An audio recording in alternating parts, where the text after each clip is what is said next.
Buenas tardes compañeros, les voy a presentar el artículo que voy a exponer el día de hoy. Este es titulado Nanosensores de Quantum Dots conjugados con DNA para la detección del DNA del virus de la hepatitis B y la base mutante del mismo. Esta es la portada del artículo. La revista donde lo obtuve se titula Biosensors and Bioelectrics y el artículo es del año 2010.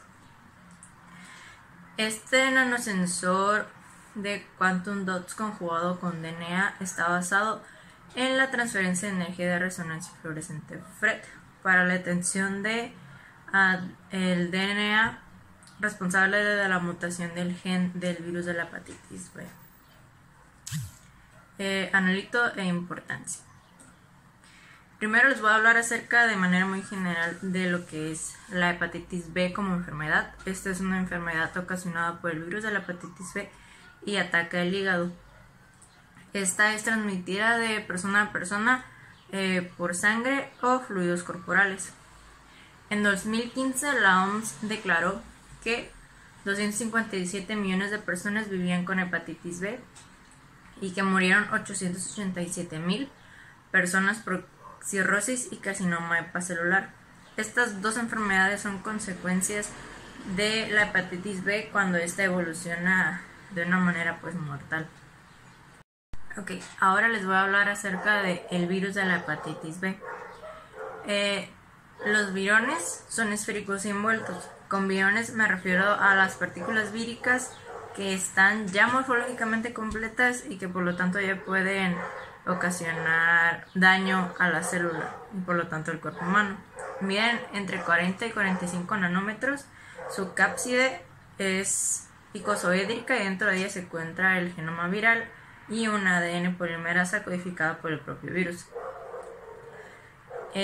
Una característica muy importante y que distingue este virus de otros es que en una parte de su replicación hay un paso de retrotranscripción. No sé si recuerden que según la dogma central de la biología molecular, primero tiene que haber un ADN para pasar a ARN mensajero, pero en este caso no. En este caso del ARN se produce el ADN. Entonces esta es una característica que hace que sea muy fácil que mute este virus, porque a diferencia de la ADN polimerasa, que es la que se encarga de agregar los nucleótidos al ADN, esta puede revisar errores, pero la retrotranscriptasa no. Entonces es lógico que va a haber muchísimos errores en la replicación, muchos errores, muchos diferentes tipos de secuencias de ADN. Entonces es por eso que es muy fácil que mute este tipo de virus. Para entender un poquito más acerca de lo que es la retrotranscripción y en qué parte de la replicación de este virus se da, les voy a explicar la siguiente ilustración. Este es el virus de la hepatitis B. Este virus entra a la célula por medio de un receptor de la membrana celular. Aún no se sabe qué receptor es. Al entrar al citoplasma, el virus libera la nucleocápside, que es donde se encuentra el ADN y el ADN polimerasa. Esta nucleocápside se dirige al núcleo y entra a él a través de los poros nucleares. Aquí se desintegra la nucleocápside y libera nada más el ADN. Y comienza un proceso de transcripción normal de ADN a ARN. En esta parte se sintetizan los ARN virales necesarios para el virus para su conformación. Uno de ellos, el más importante en este caso para nosotros, para explicarles, es el ARN core. Este es un ARN pregenómico, el cual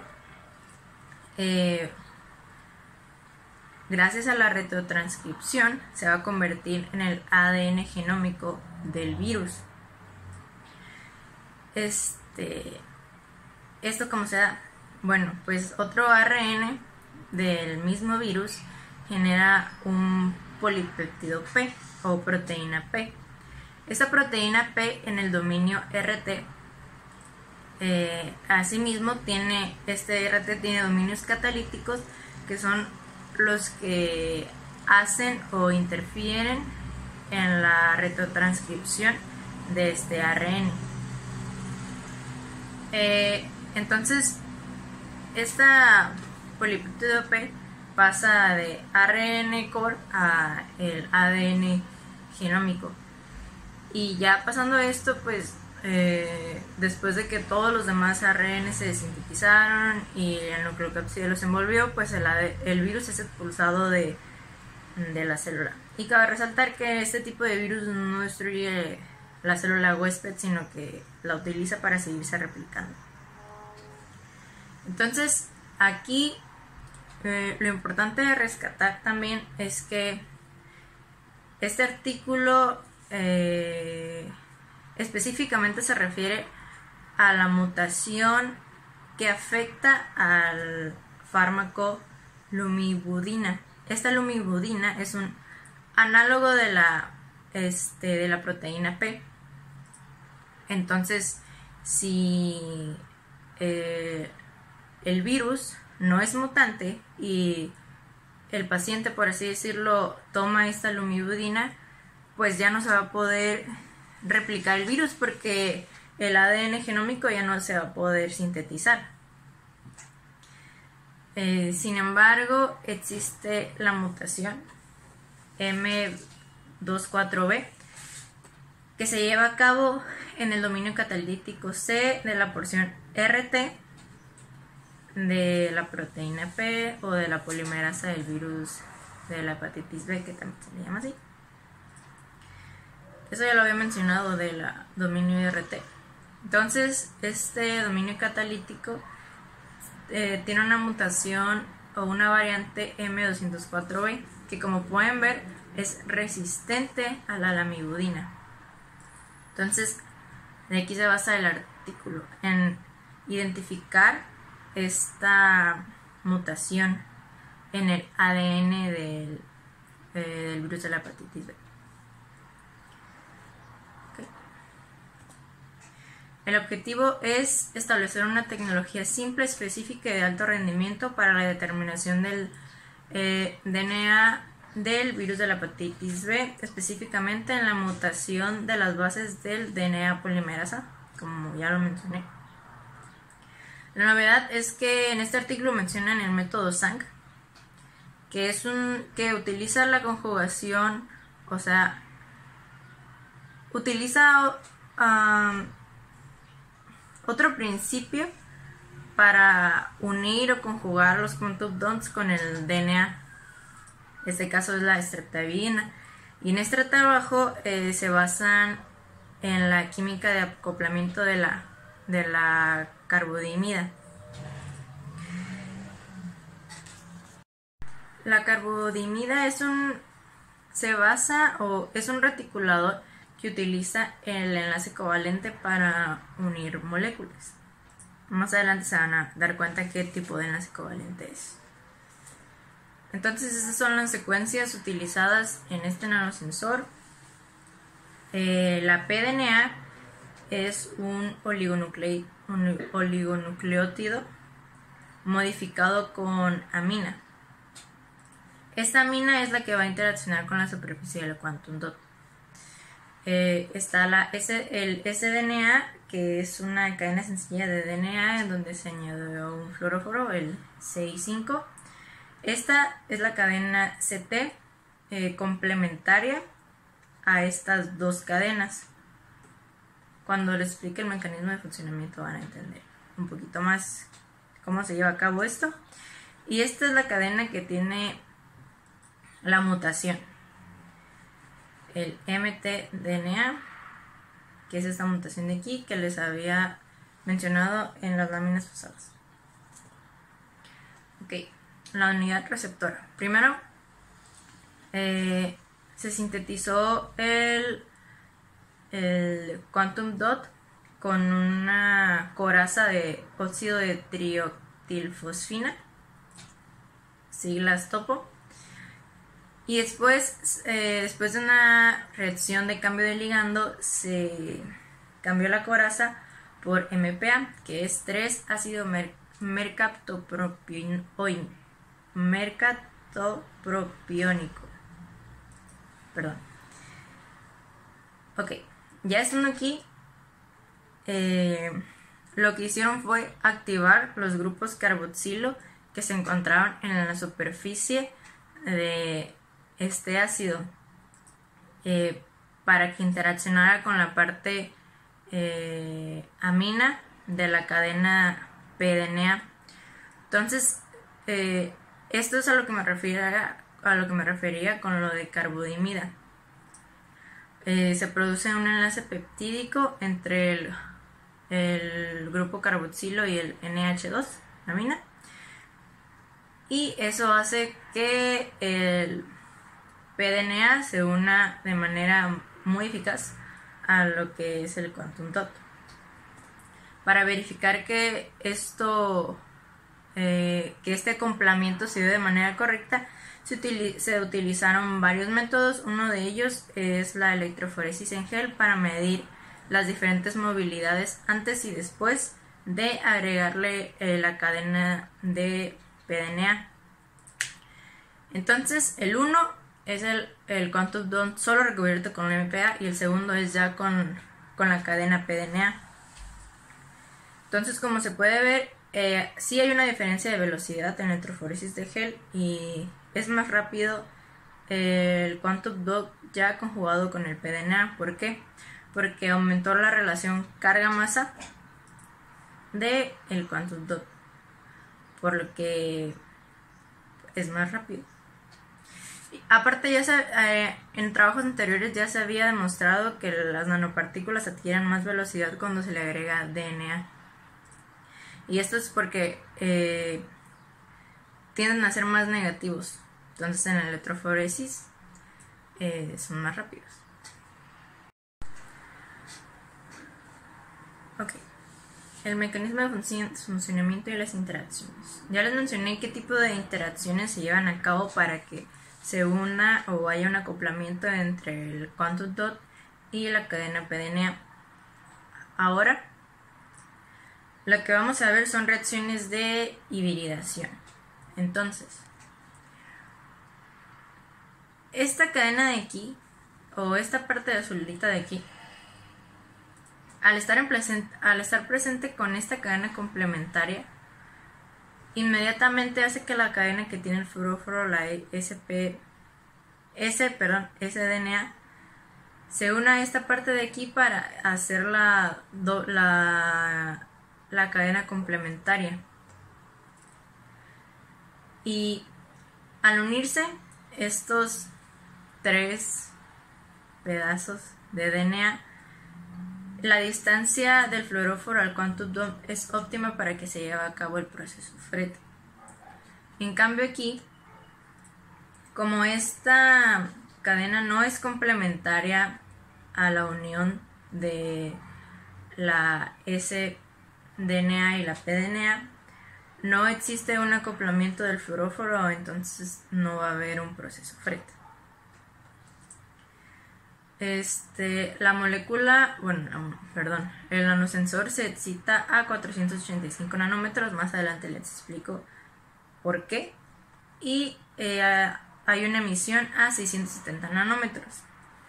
Esta parte de aquí se refiere a la desnaturalización del DNA, que es romper los enlaces de hidrógeno entre las dos cadenas para separarlas, y después que el DNA ligasa las una en la dirección 5', 3', ambas cadenas. Entonces aquí se sigue dando el proceso FRET de manera óptima. Aquí viene una parte muy interesante del artículo. Como podemos ver, la absorción y la emisión del quantum dot solo y el quantum dot conjugado con el PDNA son las mismas. Prácticamente es el mismo espectro de emisión y de absorción. Esto quiere decir que Las características ópticas del quantum dot no cambia al agregarle la cadena sencilla de pDNA, por lo que eso es muy bueno. Es muy bueno porque queremos que las características ópticas del quantum dot pues se sigan dando para que todo el mecanismo funcione adecuadamente.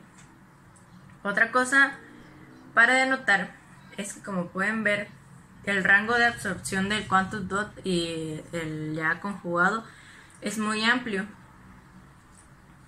Entonces se pueden dar a la libertad de elegir más o menos un rango entre 450 y 520 nanómetros para la excitación del nanosensor. Pero eso no afecta la excitación del fluoróforo solo. O sea que si nosotros excitamos al nanosensor, el fluoróforo no se va a excitar por sí solo. Porque el proceso porque está como en el mínimo, no llegaría a afectarle en sí, entonces tampoco interferiría en la cuantificación del DNA mutante respecto a la fluorescencia del fluoróforo con esa longitud de onda para la excitación. Y también, pues aquí se puede notar que la emisión del quantum dot solo es de 105 nanómetros, que es lo que ya les había mencionado. Y también se calculó la distancia de Foster RO, y que es de 4 a 7 nanómetros aproximadamente entre el donador, que es el quantum dot, y el aceptor, que es el CI5, es el fluoróforo CI5. Ahora la detección de la única base mutante en el ADN objetivo. En estas gráficas se relacionaba la intensidad de fluorescencia respecto a la cantidad de ctDNA que se le agregaba a la muestra. Entonces se pudo observar que entre más DNA complementario se agregaba, había un abatimiento de fluorescencia en la longitud de onda de emisión del quantum dot solo. Sin embargo, la correspondiente al proceso FRET, que es 670, aumentaba.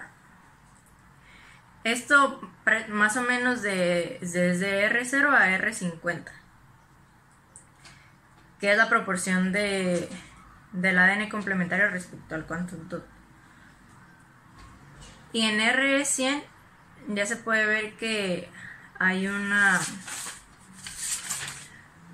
saturación de la señal, y eso se debe porque ya no hay espacios de hibridación. O sea, ya no hay espacios para que la cadena complementaria se una al pDNA con el sDNA. Ya todos los espacios están completos, por eso ya no hay un aumento de fluorescencia.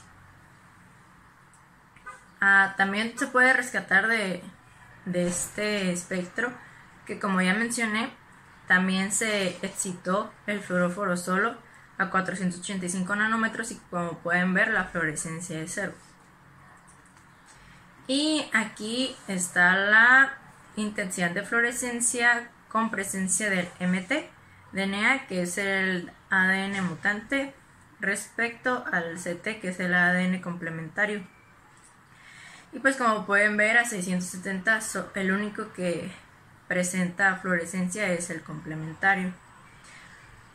De aquí se puede concluir que se puede cuantificar de manera muy precisa la cantidad del DNA complementario respecto a la intensidad de fluorescencia, por lo que se puede realizar una curva de calibración. Aquí es un estudio de fluorescencia confocal que se basa en la observación de fluorescencia en ausencia y presencia del ADN complementario. A, B y C es en presencia y D, E y F es en ausencia. Y como pueden ver en estos tres, no existe una fluorescencia del fluoróforo por sí solo. Lo único que se pueden ver es la fluorescencia del quantum dot. Sin embargo aquí pues sí existe la fluorescencia porque sí existió el proceso de hibridación entre las tres cadenas de DNA utilizadas. Y pues aquí está la curva de calibración que les mencionaba, que es respecto a la relación del ADN complementario y el quantum dot y la intensidad de fluorescencia. El R cuadrado fue de 0.94, que está súper bien. El límite de detección se calculó con la fórmula de 3 por S0 entre K, donde S0 es igual a 10, K y K es igual a la pendiente de la recta, dando como resultado un límite de detección de 4.0 nanómetros. Y como conclusiones, el enfoque propuesto también podría efectivamente discriminar y detectar un ADN de virus de la hepatitis B con mutación de base única en su secuencia. Este sienta las bases para futuros diagnósticos de ADN mutante con resistencia a fármacos en aplicación clínica. La utilidad del método propuesto fue validada en la detección de objetivos de